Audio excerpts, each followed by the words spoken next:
Hey everyone, thanks for joining. I'm Nelson Lee and I'm going to tell you the story about the Big 9. I've been hunting and in the outdoors since as long as I can remember, little bitty guy. I was very fortunate in my upbringing and being introduced at a very young age with my father and the rest of my family. The story of the Big 9 starts many years ago on our family farm that we've had for before I was even born, since '88 actually. Hasn't always been a big buck producer, but we've always harvested deer, been able to keep meat on the table and in the freezer through the summer, spring and summer. So as the years have progressed, as I've gotten older and understood deer management and really learning the ins and outs of a whitetail, we've practiced some quality deer management practices and putting in food plots, bedding, year-round food. There's good water sources, you know, everything a deer looks for. We've harvested some bucks with some poor genetics, harvested several does to get our buck to doe ratio where it should be.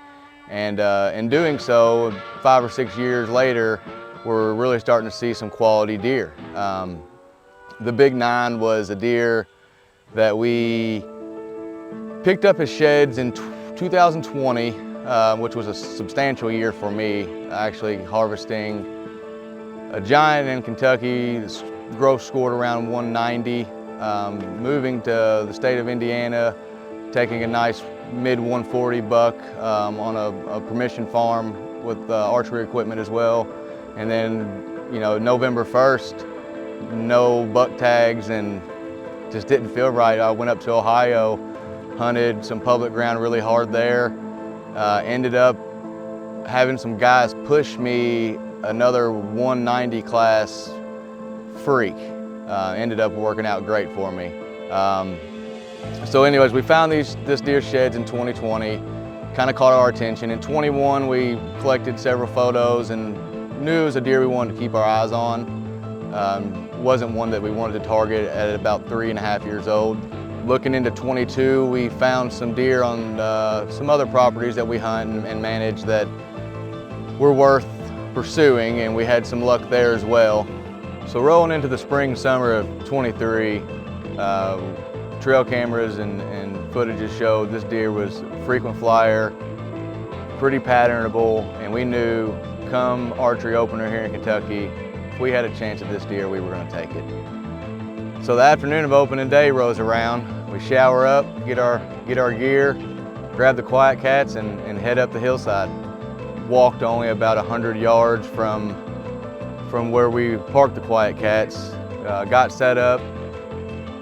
Hour and a half into the hunt, we had some does, some small bucks roll in, and what do you know, I hear a cameraman say, "To your right."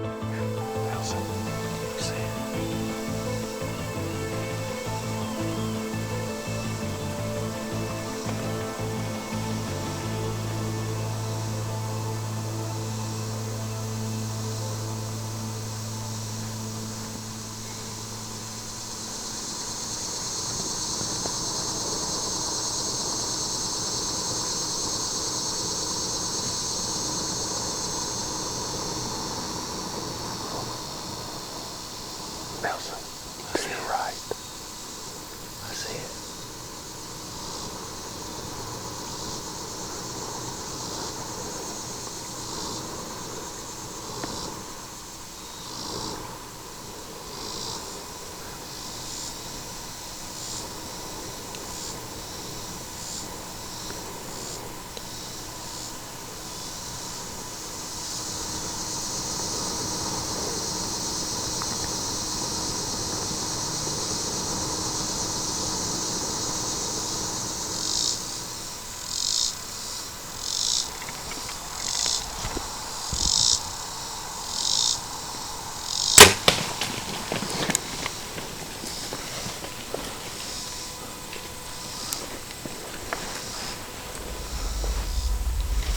Good shot.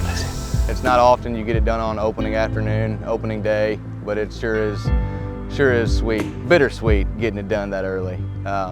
Great blood trail, great shot. It was 80 some odd degrees, so we had to move quickly.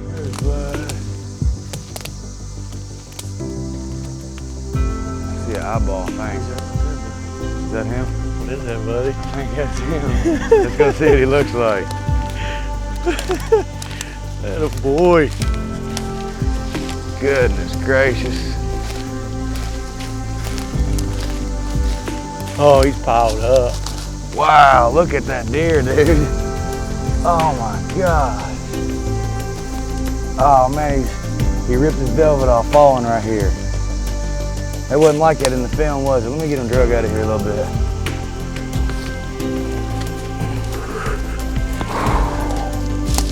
Good. I think he just did that, didn't he, Curtis? Yeah. Full velvet deer. Man, what a good one. Overall, just an awesome experience from a deer management standpoint. Harvesting this deer at what we feel is his peak or maybe beyond his peak. He's been productive to the herd. He's done what he's here to do. Now he'll be respectfully displayed on the wall next to many others, and hopefully there's many more to come.